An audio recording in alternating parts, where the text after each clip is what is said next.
নমস্কাৰ your side আপোনাৰ সকলোকে পুনৰবাৰ স্বাগতম জনাইছো পূৰ্বৰ দৰে most important top 31 questions on pedagogy ওপৰত আজিৰ ভিডিওটি লৈ আহিছো অৰ্থাৎ যেহেতু 18 অক্টোবৰ তাৰিখে D.El.Ed ৰ পেড এক্সামিনেশ্যন আছে তাৰ ওপৰত ভিত্তি কৰি পেলাই আজি এই গুৰুত্বপূৰ্ণ ভিডিওটো আপোনালোকৰ মাজলৈ লৈ আহিছো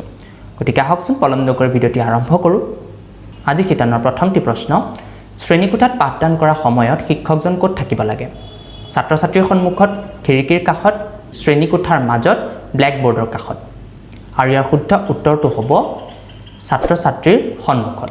অৰ্থাৎ শিক্ষকজন ছাত্ৰ-ছাত্ৰীৰ সন্মুখত থাকে অৰ্থাৎ প্ৰত্যেকজন ছাত্ৰই যদি শিক্ষকজনক দেখি থাকে তেন্তে তেওঁলোকে যিটো পাঠ পঢ়িছে তাৰ ওপৰত গুৰুত্ব আৰু বাঢ়িব আৰু তেওঁলোকে অতি সহজে শিকিব পাৰিব গতিকে ইয়াৰ শুদ্ধ উত্তৰটো হ'ব ক ছাত্ৰ-ছাত্ৰীৰ সন্মুখত নেক্সট কোৱেশ্চন এজন ভাল শিক্ষকৰ গুণ কি ছাত্ৰ-ছাত্ৰীক শাস্তি দিয়া দুৰ্বল ছাত্ৰ-ছাত্ৰীক গুৰুত্ব দিয়া সকলোকে সমানে গুৰুত্ব দিয়া খ আৰু গ দুইটাই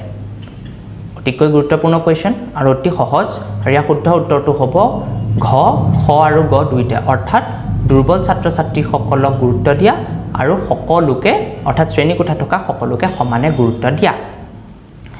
নেক্সট কোৱেশ্চন TLMৰ সম্পূৰ্ণ নাম কি teaching learning material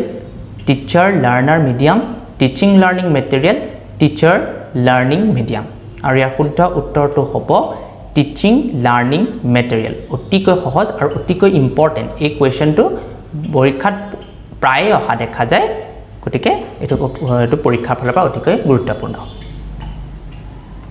next question বিকাশৰ প্ৰধান দুটা উপাদান কি কি বংশগতি আৰু পৰিৱেশ বংশগতি আৰু অভ্যাস পৰিৱেশ আৰু অভ্যাস পৰিৱেশ আৰু সমাজ আৰু ইয়াৰ শুদ্ধ উত্তৰটো হ'ব ক বংশগতি আৰু পৰিৱেশ বিকাশ বুলি ক'লে শিশুজনৰ সৰ্বাংগীন বিকাশ কৰা হ'ব সৰ্বাংগীন বিকাশটো ক'ৰ পৰা হ'ব তাৰ বংশগতিৰ পৰা হ'ব আৰু পৰিৱেশৰ পৰা যিটো পৰিৱেশত আছে তাৰ ওপৰত ভিত্তি কৰি পেলাই তেওঁলোকৰ এই বিকাশটো নিৰ্ভৰ কৰিব নেক্সট কুৱেশ্যন বিভিন্ন দাৰ্শনিকৰ মতে শিশুৰ বিকাশৰ স্তৰ কেইটা দুটা তিনিটা চাৰিটা পাঁচটা আৰু ইয়াৰ শুদ্ধ উত্তৰটো হ'ব চাৰিটা শিশুৰ বিভিন্ন স্তৰসমূহ হৈছে চাৰিটা অৰ্থাৎ কেঁচুৱা কাল বাল্যকাল কৈশোৰ কাল আৰু যৌৱন কাল এই চাৰিটা হৈছে শিশুৰ বিকাশৰ স্তৰ নেক্সট কুৱেশ্যন কোনছোৱা বয়সক শিশুকাল বোলা হয় 5 বছৰৰ পৰা 12 বছৰ 5 বছৰৰ পৰা 15 বছৰ 2 বছৰৰ পৰা 8 বছৰ 5 বছৰৰ পৰা 10 বছৰ আৰু ইয়াৰ শুদ্ধ উত্তৰটো হ'ব ক 5 বছৰৰ পৰা 12 বছৰ 5 বছৰৰ পৰা 12 বছৰৰ ভিতৰত কি বুলি কোৱা হয় শিশুকাল বুলি কোৱা হয় বিভিন্ন দাৰ্শনিকৰ মতে বিভিন্ন ধৰণৰ বয়স আছে যেহেতু ষ্টেণ্ডাৰ্ড আমি সদায় ক'ৰ পৰা জানিব লাগিব 5 বছৰৰ পৰা 12 বছৰৰ ভিতৰত অতিকৈ সহজ নেক্সট কুৱেশ্যন কৈশোৰ কালৰ এটা উল্লেখযোগ্য বিকাশ কি কৈশোৰ কালৰ এটা উল্লেখযোগ্য বিকাশ ভাষাৰ বিকাশ দৈহিক বিকাশ বৌদ্ধিক বিকাশ আৰু খেলা-ধূলাৰ বিকাশ ভাষাৰ বিকাশ বুলি ক'লে আমাৰ কথা কোৱাৰ দৈহিক বিকাশ আমাৰ দেহৰ অংগ পতংগবোৰ বৌদ্ধিক বিকাশ বুলি ক'লে আমাৰ কোনটো হ'ব আমি পঢ়া শুনা কিমান মনত ৰাখিব পাৰিছোঁ কিমান উন্নতি কৰিব পাৰিছোঁ এনেকুৱা ধৰণৰ হ'ব বৌদ্ধিক বিকাশ আৰু খেলা-ধূলাৰ বিকাশটো হৈছে খেলা-ধূলাৰ কাৰণে আৰু ইয়াৰ শুদ্ধ উত্তৰটো হ'ব কোনটো বৌদ্ধিক বিকাশত চিন্তা কৰা কিবা এটা কাম কৰিবলৈ আগবাঢ়ি যোৱা এইবোৰ হৈছে সব বৌদ্ধিক বিকাশত পৰিব গতিকে ইয়াৰ শুদ্ধ উত্তৰটো হ'ব কোনটো গ বৌদ্ধিক বিকাশ কৈশোৰ কালৰ এটা উল্লেখযোগ্য বিকাশ নেক্সট কুৱেশ্যন ল'ৰা ছোৱালীৰ স্বৰভংগ কোনটো কালত হয় অৰ্থাৎ আমাৰ সকলোৰে হৈছে এটা বয়সৰ পিছত আমাৰ কি হৈ যায় আমাৰ মাতটো যিহেতু আমাৰ সৰু কালৰ যিটো মাত আৰু এটা বৰ্তমান কালত যিটো চলি আছে মাত তাৰ মাজত বহুত ধৰণৰ পাৰ্থক্য থাকে এতিয়া এই ল'ৰা ছোৱালীৰ যিটো স্বৰভংগ অৰ্থাৎ মাতৰ যিটো পাৰ্থক্য থাকে সেই পাৰ্থক্যটো কোনটো সময়ছোৱাত কোনটো কালৰ সময়ছোৱাত প্ৰতিফলিত হয় পূৰ্ব বাল্যকাল কৈশোৰ কাল উত্তৰ বাল্যকাল নে শিশুকাল আৰু ইয়াৰ শুদ্ধ উত্তৰটো হ'ব কোনটো খ কৈশোৰ কাল অৰ্থাৎ কৈশোৰ কালৰ পৰাই কি হৈ যায় আমাৰ মাত আছিলে সেই মাতটো বৰ্তমান কেতিয়া চেঞ্জ হৈ যায় কৈশোৰ কালত আমাৰ সেইটো চেঞ্জ হৈ যায় নেক্সট কুৱেশ্যন বুদ্ধিৰ পৰিমাণ IQ কোনে প্ৰথমে আগবঢ়াইছিল আলফ্ৰেড বিন ষ্টেনলি হল ৰুছু এলবাৰ্ট আইনষ্টাইন আৰু ইয়াৰ শুদ্ধ উত্তৰটো হ'ব আলফ্ৰেড বিন আলফ্ৰেড বিনে পোন প্ৰথমবাৰৰ বাবে বুদ্ধিৰ পৰিমাণ অৰ্থাৎ বুদ্ধাংক আমি যদি কওঁ আইকিউ বুলি যদি কওঁ সেইটো প্ৰথমতে কোনে উলিয়াইছিলে আলফ্ৰেড বিনে প্ৰথমতে ইয়াক উলিয়াইছিলে অৰ্থাৎ উলিয়াবলৈ চেষ্টা কৰিছিলে কি কেনেকাৰ এটা সূত্ৰৰ জৰিয়তে উলিয়াইছিলে এটা সূত্ৰৰ জৰিয়তে বুদ্ধিৰ পৰিমাণ জনাত তেওঁ আগভাগ লৈছিল জানিবৰ কাৰণে আগভাগ লৈছিল কোনে আলফ্ৰেড বিনে ইম্পৰ্টেণ্ট কুৱেশ্যন নেক্সট কুৱেশ্যন বুদ্ধিৰ পৰিমাণ আইকিউৰ সূত্ৰটো কোনটো CA/MA whole divided by 100 CA/MA into 100 CA into MA into 100 MA/CA into 100 ইয়াৰ বুদ্ধিৰ সূত্ৰটো কোনটো হ'ব আৰু ইয়াৰ শুদ্ধ উত্তৰটো হ'ব ঘ MA/CA into 100 এইটো হৈছে বুদ্ধিৰ পৰিমাণৰ সূত্ৰ এই সূত্ৰ ব্যৱহাৰ কৰি পেলাই কোনজন অতি প্ৰখৰ কোনজন তাতকে কম প্ৰখৰ এনেকুৱা ধৰণৰ আমি পৰিমাণটো আমি জানিব পাৰোঁ নেক্সট কুৱেশ্যন বুদ্ধিৰ পৰিমাণ আইকিউৰ সূত্ৰত CA কি ইয়াত যেটো CA আছে এই CA টোৱে কি বুজায় chrome application common age chronological age chromosome number অতিকৈ সহজ কুৱেশ্যন অতিকৈ ইম্পৰ্টেণ্ট কুৱেশ্যন এনেকুৱা ধৰণৰ কুৱেশ্যনবোৰ প্ৰায় অহা দেখা যায় আৰু ইয়াৰ শুদ্ধ উত্তৰটো হ'ব গ ক্ৰনলজিক্যাল এজ নেক্সট কুৱেশ্যন ICTৰ সম্পূৰ্ণ নাম কি inform and common telecom inform and common telephone information and communication technology incoming technology information and commercial telecom আৰু ইয়াৰ শুদ্ধ উত্তৰটো হ'ব ইনফৰমেশ্যন এণ্ড কমিউনিকেশ্যন টেকনলজি আমি সকলোৱেটো ব্যৱহাৰ কৰিয়ে থাকোঁ ICT ব্যৱহাৰ কৰি থাকোঁ ICT কেইটামান আমি উদাহৰণ যদি দিবলৈ কওঁ আমি কি দিব পাৰোঁ আমাৰ লেপটপ দিব পাৰোঁ আমাৰ মোবাইল ফোনটো দিব পাৰোঁ স্মাৰ্টফোনটো দিব পাৰোঁ এইবোৰ হৈছে সব ICT একোটা উদাহৰণ কেতিয়াবা আহি যাব পাৰে মই আপোনালোকক এইকেইটা কৈ থৈছোঁ এইটো কি হৈ যাব পাৰে ICTৰ ফুল ফৰ্ম কি ICT ফুল ফৰ্মটো ইনফৰমেশ্যন এণ্ড কমিউনিকেশ্যন টেকনলজি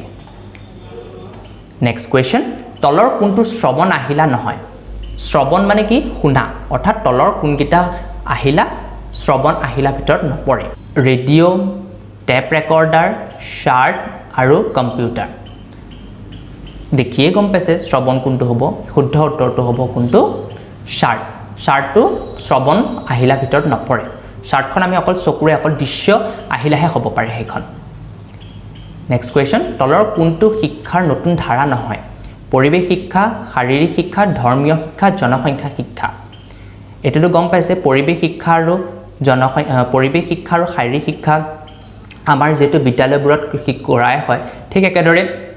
জনসংখ্যা শিক্ষাও দিয়া হয় কিন্তু কোনটো শিক্ষা দিয়া নহয় ধৰ্মীয় শিক্ষা শুদ্ধ উত্তৰটো হ'ব ধৰ্মীয় শিক্ষা ওপৰত কেতিয়াও বিদ্যালয়সমূহত শিক্ষা প্ৰদান কৰা নহয় নেক্সট কুৱেশ্যন বিদ্যালয় শিক্ষাৰ স্তৰ বুলি কোৱা হয় তলত কেইটামান স্তৰ দি থোৱা আছে তলৰ কোনটো স্তৰ আমি বিদ্যালয় শিক্ষাৰ স্তৰ বুলি কওঁ শৈশৱকাল বাল্যকাল কৈশোৰকাল বয়সন্ধিকাল আৰু ইয়াৰ শুদ্ধ উত্তৰটো হ'ব কোনটো বাল্যকালৰ অৰ্থাৎ বিদ্যালয় শিক্ষাৰ স্তৰ বুলি ক'লে আমি কোনটো বুজো অৰ্থাৎ আমি বিদ্যালয়ত যিটো স্তৰৰ পৰা আমি বিদ্যালয়ত যাবলৈ আৰম্ভ কৰোঁ সেই আৰম্ভ কৰা স্তৰটোকে আমি কি বুলি কওঁ বিদ্যালয় শিক্ষাৰ স্তৰ আৰু সেইটো কেতিয়াৰ পৰা আৰম্ভ হয় সেইটো আৰম্ভ হয় বাল্যকালৰ পৰা বাল্যকালৰ বয়সটো কিমানৰ পৰা কিমানলৈকে হ'ব বাৰু আপোনালোকে মোক কমেন্ট সেকশনত জনাবচোন নেক্সট কুৱেশ্যন তলত কোনটো শিশুৰ খেলা ধূলাৰ বাবে আৱশ্যকীয় শিশু বিদ্যালয়লৈ যাবৰ বাবে ই শিশুটোক স্বাস্থ্যৱান কৰে শিশুৱে খেলাৰ বাবে আত্মসন্তুষ্টি লাভ কৰে আৰু ই শিশু শাৰীৰিক আৰু মানসিক উন্নয়ন সাধন কৰে ইয়াৰ শুদ্ধ উত্তৰটো হ'ব ই শিশুৰ শাৰীৰিক আৰু মানসিকভাৱে উন্নয়ন সাধন কৰে অৰ্থাৎ শিশু এটা যেতিয়া খেলা ধূলা কৰিব কি বিভিন্ন ছাত্ৰ ছাত্ৰীসকলৰ বিভিন্ন ধৰণৰ ল'ৰা ছোৱালীৰ মাজত মিলি গ'লে তেওঁলোকৰ শাৰীৰিক বিকাশ হ'ব শাৰীৰিক বিকাশটো মানে তেওঁলোকৰ দেহৰ মনৰ বিকাশ হ'বই দেহৰ বিকাশৰ লগত তেওঁলোকৰ মানসিকভাৱে উন্নতি সাধন হ'ব গতিকে শিশুৰ খেলা ধূলাটো অতিকৈ আৱশ্যকীয় ক'ত আৱশ্যকীয় তেওঁলোকৰ কিয় আৱশ্যকীয় কাৰণ তেওঁলোকৰ শাৰীৰিক আৰু মানসিক বিকাশত তেওঁলোকৰ কি হ'ব উন্নয়ন সাধন হ'বৰ বাবে নেক্সট কুৱেশ্যন আধুনিক শিক্ষাকেন্দ্ৰিক শিক্ষাৰ পিতৃকুল হাৰ্ভাৰ্ড প্লেটো ৰুছু থৰ্নডাইক আৰু ইয়াৰ শুদ্ধ উত্তৰটো হ'ব ৰুছুক কি বুলি কোৱা হয় শিক্ষা কেন্দ্ৰিক শিক্ষাৰ পিতৃ বুলি কোৱা হয় অতিকৈ গুৰুত্বপূৰ্ণ কোৱেশ্চন এনেকুৱা ধৰণৰ কোৱেশ্চনবোৰ পৰীক্ষাত প্ৰায়ে আহে আধুনিক শিক্ষা কেন্দ্ৰিক শিক্ষাৰ পিতৃ বুলি কাক কোৱা হয় ৰুছু এজন মহান দাৰ্শনিক তেওঁৰ দ্বাৰা ৰচিত এখন বিখ্যাত পুথি নাম আপোনালোকে মোক কমেন্ট সেকশনত জনাবচোন অতিকৈ গুৰুত্বপূৰ্ণ কিনো কিতাপখন আৰু সেই কিতাপখনো কিন্তু আপোনালোকৰ পৰীক্ষাত প্ৰায় লিখিবলৈ আহে তেওঁলোক ৰুছুৰ বিখ্যাত কিতাপখনৰ নাম কি গ্ৰন্থখন বাৰু আপোনালোকে মোক কমেন্ট সেকশনত জনাবচোন পেডাগজি মানে কি আমিতো পঢ়ি আছো পেডাগজি মই যে কল পেডাগজি এটা মূল অৰ্থ হল পেডাগজি মানেনো কি পেডাগজি হৈছে শিকোৱাৰ পদ্ধতি অৰ্থাৎ শিক্ষাৰ বিজ্ঞান আমি শিশু এজনক কেনেদৰে আমি শিক্ষা প্ৰদান কৰিম সেইটো পদ্ধতিকে আমি কি বুলি কওঁ আমি সেই পদ্ধতিটো কওঁ পেডাগজি মানে হল কি শিকোৱাৰ পদ্ধতি বা শিক্ষাৰ বিজ্ঞান নেক্সট কোৱেশ্চন শিশুৰ সৰ্বাঙ্গীন বিকাশত কোনে মুখ্য ভূমিকা পালন কৰে বিদ্যালয় সমাজ ঘৰখনে ওচৰ চুবুৰীয়াই অতিকৈ সহজ কোৱেশ্চন ইয়াৰ শুদ্ধ উত্তৰটো হ'ব ঘৰখনে অৰ্থাৎ শিশুৰ প্ৰথম বিদ্যালয় বুলি ক'লে আমি ঘৰখনকেই বুজো গতিকে ঘৰখনেই হৈছে কি শিশুৰ সৰ্বাঙ্গীন বিকাশৰ প্ৰথম মুখ্য ভূমিকা পালন কৰা প্ৰথম বিদ্যালয় অৰ্থাৎ ঘৰখনৰ মা দেউতাৰ পৰা আৰম্ভ কৰি পেলাই সকলোৱে তেওঁলোকক সৰ্বাঙ্গীন বিকাশ বুলি ক'লে আমি কি বুজো মানসিক বিকাশ বৌদ্ধিক বিকাশ এই সকলোবোৰ সৰ্বাঙ্গীন বিকাশতেই থাকে গতিকে সেই সকলোবোৰ বিকাশ প্ৰথমতে ঘৰখনৰ পৰা আৰম্ভ হয় গতিকে শিশুৰ সৰ্বাঙ্গীন বিকাশৰ মুখ্য ভূমিকা কোনে লয় ঘৰখনে নেক্সট কোৱেশ্চন শিশুৰ আনুষ্ঠানিক শিক্ষা কিমান বছৰৰ পৰা প্ৰদান কৰা হয় অৰ্থাৎ আনুষ্ঠানিক শিক্ষা বুলি ক'লে আমি বিদ্যালয় শিক্ষা জানো অৰ্থাৎ বিদ্যালয় শিক্ষা কিমান বছৰৰ পৰা আৰম্ভ কৰা হয় 3 বছৰ 6 বছৰ 8 বছৰ 12 বছৰ আৰু ইয়াৰ শুদ্ধ উত্তৰটো হ'ব 6 বছৰ অৰ্থাৎ 6 বছৰ বয়সৰ পৰা শিশুৰ আনুষ্ঠানিক শিক্ষা আৰম্ভ হয় নেক্সট কোৱেশ্চন অনগ্ৰসৰ শিশু এটাৰ প্ৰধান বৈশিষ্ট্য কি কমকৈ খোৱা বোৱা কৰা কম কথা কোৱা বৌদ্ধিক উচ্চমানযুক্ত বৌদ্ধিক নিম্নমানযুক্ত আৰু ইয়াৰ শুদ্ধ উত্তৰটো হ'ব বৌদ্ধিক নিম্নমানযুক্ত অৰ্থাৎ অনগ্ৰসৰ শিশু আমি অনগ্ৰসৰ শিশু বুলি যে কওঁ সেই শিশুটো আমি কেনেদৰে জানিব পাৰোঁ সেইটো আমি জানিব পাৰোঁ আইকিউ টেষ্টৰ যোগেদি আইকিউ টেষ্টৰ যোগেদি তেওঁলোকৰ বুদ্ধাংকৰ মান আমি জানিব পাৰোঁ আৰু সেই বুদ্ধাংকৰ মানৰ যোগেদি তেওঁলোক কোন প্ৰখৰ হয় কোন অনগ্ৰসৰ হয় কোন জৰজ হয় এই সকলোবোৰ আমি জানিব পাৰোঁ গতিকে অনগ্ৰসৰ শিশু এটাৰ বৈশিষ্ট্য কি হ'ব তেওঁলোক নিম্ন বৌদ্ধিক নিম্নমানযুক্ত হ'ব অৰ্থাৎ তেওঁলোকে মাতিলে উত্তৰ সহজে নিদিব তেওঁলোকে খেলা ধূলাৰ প্ৰতি আগ্ৰহী নহ'ব এনেকুৱা ধৰণৰ হ'ব পাৰে নেক্সট কোৱেশ্চন ব্ৰেইলি পদ্ধতিৰে কাক শিক্ষা প্ৰদান কৰা হয় সকলোৱে জ্ঞাত আৰু বহুত ইম্পৰ্টেণ্ট কোৱেশ্চন হয়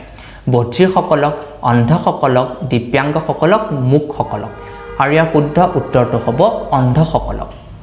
অন্ধসকলক কি ব্ৰেইলি পদ্ধতিৰে শিক্ষা প্ৰদান কৰা হয় অতিকৈ ইম্পৰ্টেণ্ট কোৱেশ্চন আৰু সকলোৱে এইটো জ্ঞাত নেক্সট কোৱেশ্চন এছএছএৰ সম্পূৰ্ণ নাম কি ইম্পৰ্টেণ্ট কোৱেশ্চন পৰীক্ষাত প্ৰায়ে আহে এছএছএৰ সম্পূৰ্ণ নাম কি ইয়াৰ শুদ্ধ উত্তৰটো হ'ব সৰ্ব শিক্ষা অভিযান সৰ্বশিক্ষা অভিযান বুলি কোৱা হয় SCERTৰ সম্পূৰ্ণ নাম কি নেক্সট কোৱেশ্চন SCERTৰ সম্পূৰ্ণ নাম হ'ল state council of educational research and training এতিয়া আপোনালোকৰ D.El.Ed যিটো পৰীক্ষা সেই পৰীক্ষাটো কোনে কণ্ডাক্ট কৰিব SCERTে কণ্ডাক্ট কৰিব গতিকে আহিবও পাৰে মই সেইকাৰণে দি থৈছোঁ SCERTৰ সম্পূৰ্ণ নাম হৈছে কি state council of educational research and training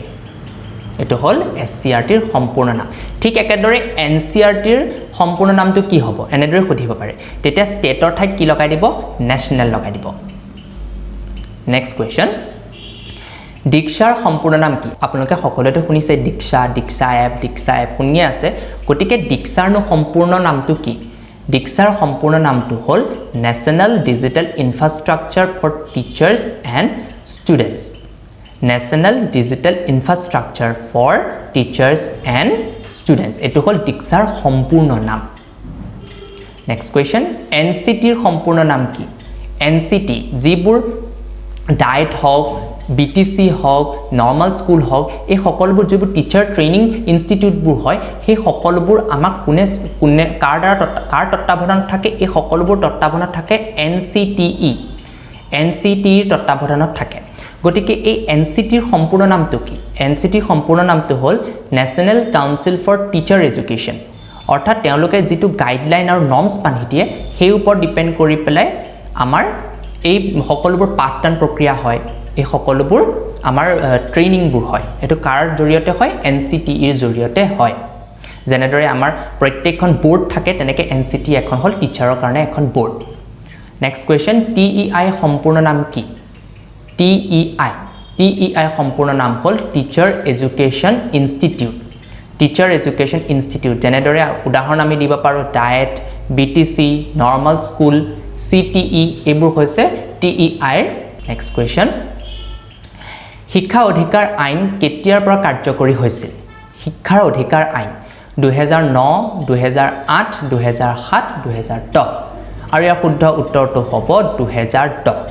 2010 চনৰ 1 এপ্ৰিলৰ পৰা শিক্ষাৰ অধিকাৰ আইন 2009 খন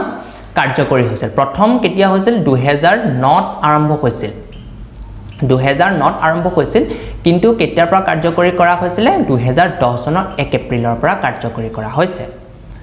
নেক্সট কোৱেশ্চন শিক্ষা অধিকাৰ আইন 2009 ৰ মূল লক্ষ্য কি আছিল শিক্ষা অধিকাৰ আইন 2009 ৰ মূল লক্ষ্য আছিল 6 বছৰৰ পৰা 14 বছৰ সকলো শিশুকে বিনামূলীয়া আৰু বাধ্যতামূলক শিক্ষা প্ৰদান কৰা অৰ্থাৎ সকলো শিশুকে কি কৰিব লাগিব বিনামূলীয়া আৰু বাধ্যতামূলক নেক্সট কোৱেশ্চন সংবিধানৰ কিমান অনুচ্ছেদ অনুসৰি শিক্ষা অধিকাৰ আইন 2009 কাৰ্যকৰী হৈছিল 21 22 21 ক আৰু 23 আৰু ইয়াৰ শুদ্ধ উত্তৰটো হ'ব 21 ক মানে 21A আৰ্টিকলৰ অনুসৰি প্লাই শিক্ষা অধিকাৰ আইন 2009 কাৰ্যকৰী কৰা হৈছিল নেক্সট কোৱেশ্চন চিলড্ৰেন হাউস ইম্পৰ্টেন্ট কোৱেশ্চন চিলড্ৰেন হাউস কোনে প্ৰথমে আৰম্ভ কৰিছিল আৰু ইয়াৰ শুদ্ধ উত্তৰটো হ'ব মেৰিয়া মন্টেছৰীয়ে প্ৰথমে কি আৰম্ভ কৰিছিল চিলড্ৰেনছ হাউস নামেৰে এক সম্পূৰ্ণ ঘৰুৱা পদ্ধতিৰে তেওঁ কি কৰিছিল শিশুসকলৰ বাবে শিক্ষা প্ৰদানৰ কাৰ্যসূচী হাতত লৈছিল নেক্সট কোৱেশ্চন কিণ্ডাৰগাৰ্টেনৰ উদ্ভাৱক কোন কিণ্ডাৰগাৰ্টেনৰ উদ্ভাৱক Maria Montessori John Dewey Friedrich Froebel John Locke আৰু ইয়াৰ শুদ্ধ উত্তৰটো হ'ব ফেড্ৰিক ফৱেল তেওঁ কি বুলি কোৱা হয় কিণ্ডাৰগাৰ্টেনৰ উদ্ভাৱক বুলি কোৱা হয় নেক্সট কোৱেশ্চন মোটিভেশ্যন শব্দটো ক'ৰ পৰা আহিছে ইংৰাজী লেটিন গ্ৰীক আৰু ফ্ৰান্স অতিকৈ ইম্পৰ্টেন্ট কোৱেশ্চন ক'ৰ পৰা আহিছে আমাৰ মোটিভেশ্যন শব্দটো এই শব্দটো আহিছে লেটিন ভাষাৰ মোটিভ শব্দৰ পৰা মোটিভেশ্যন শব্দটো আহিছে আজি শিতানৰ অন্তিমটি প্ৰশ্ন সাইকোলজি শব্দটো ক'ৰ পৰা আহিছে গ্ৰীক ইংৰাজী লেটিন ফৰাচী আৰু ইয়াৰ শুদ্ধ উত্তৰটো হ'ব গ্ৰীক ভাষাৰ সাইকো আৰু লজিয়া শব্দৰ পৰা কিটো আহিছে এই সাইকোলজি শব্দটো আহিছে গতিকে আজিলৈ ইমানেই যদিহে মোৰ ভিডিওটো চাই ভাল পালে তেন্তে লাইক আৰু শ্বেয়াৰ কৰিবলৈ নাপাহৰিব আৰু মোৰ চেনেলটো সাবস্ক্ৰাইব আৰু বেল বাটনটো দবাই থব যাতে মোৰ প্ৰতিটো ভিডিওৰ নটিফিকেশ্যন প্ৰথম আপুনি চাবলৈ পায় গতিকে আজিলৈ ধন্যবাদ